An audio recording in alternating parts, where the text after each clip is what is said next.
Hi, boys and girls. It's Miss Millerick, and I am excited to tell you that we are going to start a new science activity today. We're moving away from plants and animals. You guys are experts at knowing what plants and animals need to survive. What is something that both plants and animals need to survive? Can you guys think of something?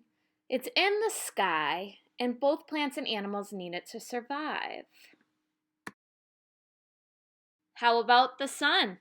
The sun is definitely in the sky, and it's definitely something that both plants and animals need to survive. But what else does the sun do? What we're going to do now is we're going to focus on the sun.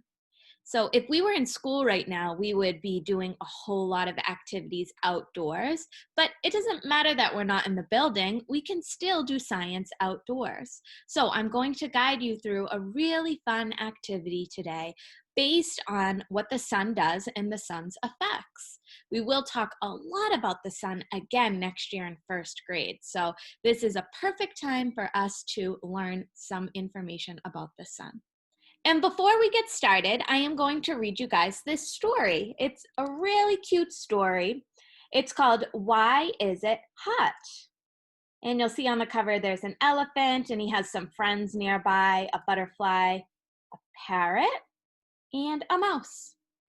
And then there's some trees and the sun on the cover. So if you look at this cover, what do you think the story is about? And then I'll read that title to you again. Why is it hot?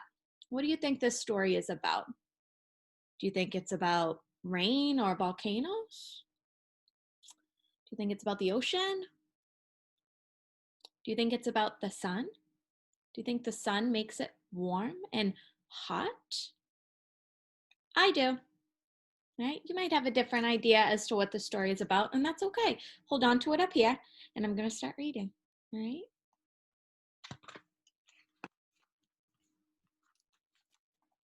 It is so hot. I've never felt this hot. Why is it so hot? It's very hot. So all of the animal friends are agreeing that it's pretty hot outside. That's a good question. Can you tell me, why is it so hot?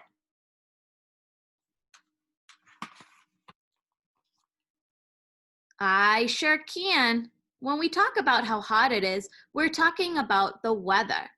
To learn about the weather, we can study temperature, wind, and water. First, let's find out about the temperature. Look at the Earth. The X shows where we are. At this time of year, our part of the Earth is tilted towards the sun. So look at this diagram down here. We have the sun, and then this is the Earth. It goes around the sun once every year. And the elephant is describing to us that our Earth tilts towards the sun this time of year. That's why it's starting to get warm. The sun shines brightly on the Earth. It heats up the air and land. The temperature goes higher and higher, and it is hot. It's hot. Yeah, it is. We use a thermometer to find out what the temperature is. Look at the thermometer. The red line is at 90. The bigger the number, the hotter it is.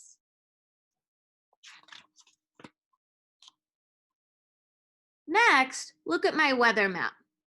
The yellow band shows the part of the world that is hot all the time. Warm, dry air starts over the land. Warm, moist air begins over the water. Interesting. We also need to know about the wind. Wind is moving air. The arrow shows the direction the air moves. When the cooler air mixes with the warm, moist air, we get rain. I see lots of warm air.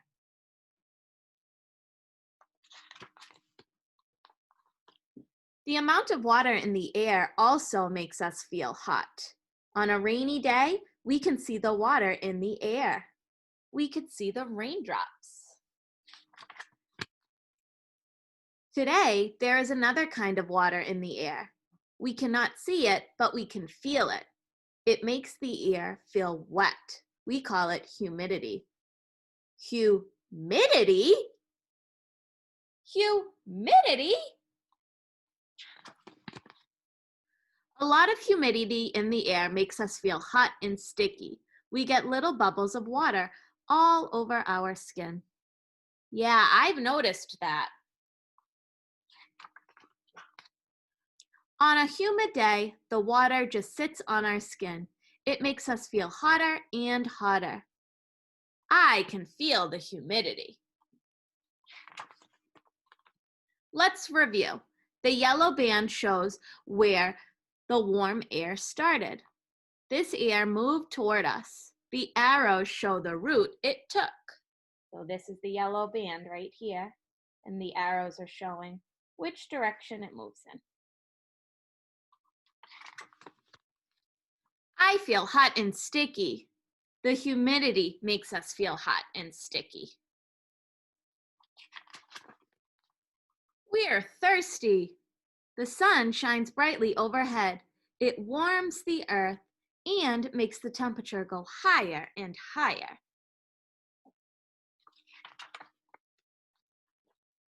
And now I know why it's hot. The end. So, if the sun makes us hot and sticky on a warm day, what do you think it does to different objects? Let's find out. This worksheet is attached in the Google Docs. If you can, print it out so that you have it ready. If not, just grab a piece of paper and you can draw the items. Okay, so in order to determine how strong the sun is and what it can do to our planet, we are going to do this investigation. It's about making predictions, observing your predictions, okay, and then recording what happens. So the name of the investigation is What Melts in the Sun? And you will see that there's items over here on this side of the paper. And then in the middle, it says, do you think it will melt? Yes or no? So this is where we will make our predictions. So do you think a Lego piece would melt? You'd write yes or no. Crayon, yes or no, all the way down. The last column says, did it melt? Yes or no. So you can't fill this out until after the activity, after the investigation is complete. Okay? So I have my pan set up and I put a piece of wax paper down and I wrote down all of the objects so that just in case something does melt and we can't tell what object that was, the label will be there. So I'm gonna go ahead and place everything in its spot. The first one said Lego, but I don't have a Lego, so I just have this little toy bear that I'm gonna use, and I just labeled it a toy.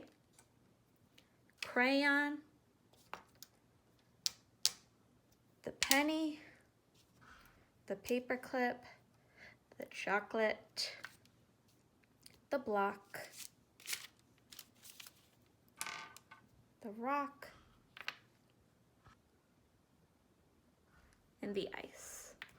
And then I'm gonna go over to my sheet and I'm gonna make my predictions, but I want to make my own predictions. I'm not gonna share them just yet. So why don't you guys pause the video and you make your predictions too, and then we'll meet back in a minute or two. All right, so I finished making my predictions. I'm heading outside with all of my materials. I'm gonna set them up on the ground. Make sure that it's a sunny day. If it's not, this is going to be tricky, but try it out no matter what. I'm going to place my predictions down and explain them to you guys real quick. So, for the toy piece, I think yes, it'll melt. For the crayon, I think yes, it'll melt. For the penny, I wrote no, and I wrote no because I have seen pennies on the ground before and they hadn't melted. For the ice, I wrote yes because I know that ice melts. For the paper clip, I wrote no. For the rock, I think no, it won't melt because rocks are usually found outside. For the block, no. And for the chocolate, yes. Now, don't go back and change your predictions. I want you to keep yours the way they were. So here are all my materials. They are ready to warm up and see what happens. So leave the objects outside in the sun for a few hours, then grab this worksheet and draw pictures of what happened to those objects. All right, so it's been a few hours, and this is what has happened to the materials. I'm glad that I labeled them all because you can tell that some of them just don't even exist anymore, right? Where's the ice? I'm to record what happened. So, from my observations, no, the toy didn't melt. Yes, the crayon melted. You could just check it off if you were correct. Nope, the penny didn't melt. Yes, the ice cube definitely melted. It's just a puddle of water now. No, the paper clip didn't melt. No, the rock didn't melt. Just looks exactly the same. No, the block didn't melt. And yes, the chocolate definitely melted. So now would be the time to have this worksheet handy so that you can record your observations through drawing. So in each of those circles, you would draw the object after it has been affected by the sun and what it looks like. And if you didn't get to actually do this investigation outside, then here's a picture of Miss Millerix. You can base your observations off of this photograph right here, and you can draw these conclusions. There is also one last worksheet. I will pop it up now. This is called It is Melting Away. And there are a few questions on this worksheet. Some of them you can answer with one word. Some of them you might have to write a full sentence. But basically, these questions are going to help get your brain rolling in analyzing the information that you learned today about the sun. The first question says, what is the temperature outside? Then it says, is it sunny or partly cloudy outside? How many items melted? Which item melted the fastest? Which item took a long time to melt? And why do you think some items melted faster than others?